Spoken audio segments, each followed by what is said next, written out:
सियासी चौक लखनऊ के अलग अलग जगहों से हम आपको लेकर के आते हैं, लोगों की बात सुनाते हैं और साथ में हम उस थोड़े बहुत माहौल को भी दिखाते हैं। सियासी चौक का ये दारुल सफ़ा इलाका है। सीधा देखिए तो ये नगर निगम है। नगर निगम से होती हुई ये सड़क आगे विधानसभा की तरफ जाती है। ये दारुल सफ़ा की बिल्डिंग है, इसमें विधायक मंत्री लोग रहते हैं और नीचे कार्यकर्ता और अलग अलग जिलों से आए हुए लोग और साथ में लखनऊ के लोग रहते हैं। सियासी चौक का मकसद भी यही है कि जो मुद्दा है उसमें लोग क्या सोचते हैं, आखिर उनकी अपनी क्या सोच है। सोच यहीं से शुरू कर देते हैं कि एक तरफ मोदी की गारंटी चल रही है, दूसरी तरफ कांग्रेस कहती है कि हम घर जाएंगे और उस गारंटी को बताएंगे कि कितनी वो झूठी है, कितनी वो गलत साबित है। देखिए, नरेंद्र मोदी ने विकास कार्य किए, उनको बताने की आवश्यकता नहीं, और बताने की आवश्यकता उनको है जिन्होंने हरदम जो है जनता को बेवकूफ़ बनाकर रिझाने का काम किया और वोटों को भुनाने का काम किया।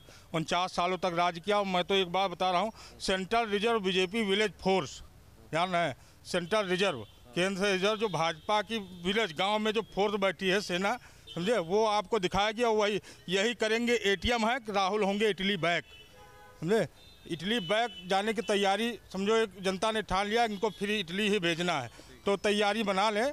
और भारतीय जनता पार्टी की तीसरी बार बहुमत में सरकार फिर से बनेगी और 400 पार नरेंद्र मोदी जी का सपना ये हमारे देश की जनता 140 करोड़ जनता पूरा करके देगी। अच्छा, जो बीच बीच में आप कविता या लाइनें लिखते हैं तो ये मोबाइल पे लिख के लाते हैं या फिर मतलब उसी टाइम तुरंत बना लेते हैं? नहीं, देखिए, वो तुरंत जो है केवल भावों में बैठ के बन जाता है। एक जरा सा और आपके उसमें बोलेंगे, आर्टिकल 370 का वो दाग देश पर धब्बा था, ये दाग लगाया था जिसने, वो पाकिस्तान का अब्बा था। मोदी जी ने इस दाग को बाखूबी खूब मिटाया है। सदन में मिमियाते रहे विपक्षी, उनको धूल चटाया है। और इसमें एक लाइन और है, ये मोदी की करूँ प्रशंसा क्या, वो महापुरुष कहलाएगा। मोदी की मैं क्या बात करूं, इतिहास तुम्हें बतलाएगा, इतिहास तुम्हें बतलाएगा।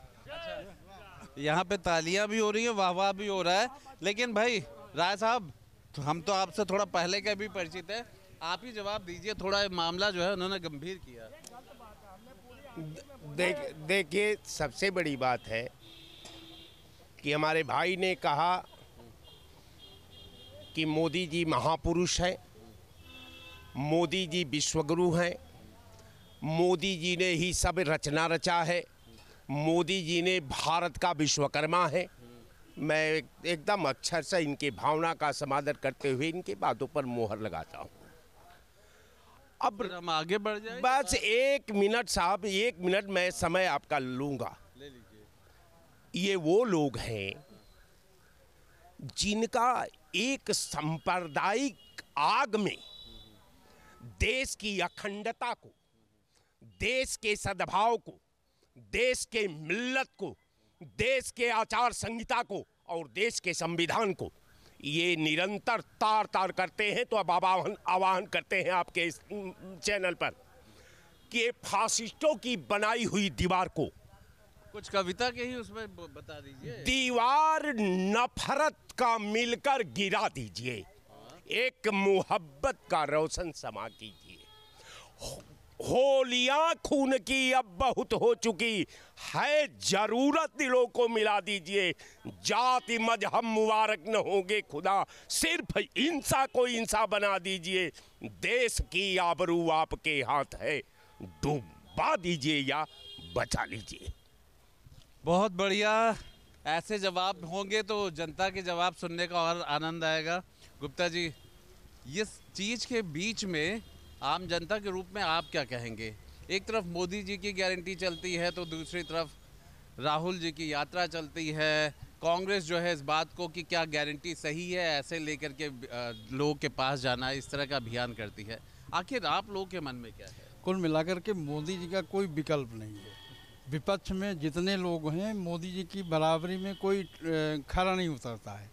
ना उनके सामने वादों में, कार्य में, सबके विकास के लिए, सबका कार्य के लिए इन्होंने गांव-गांव बिजली पहुंचाई, गांव-गांव सड़कें पहुंचाई। कांग्रेस ने इतने दिन काम किया, गांव तक बिजली नहीं गई। कोई महिला जो है अब बाहर हमने जाते हुए नहीं देखी, शौचालय दिया हुआ। इसलिए तो हमारे अनुसार तो मोदी जी का कोई विकल्प नहीं है, वही आएंगे और बड़ा जोरदार तरीके से आएंगे।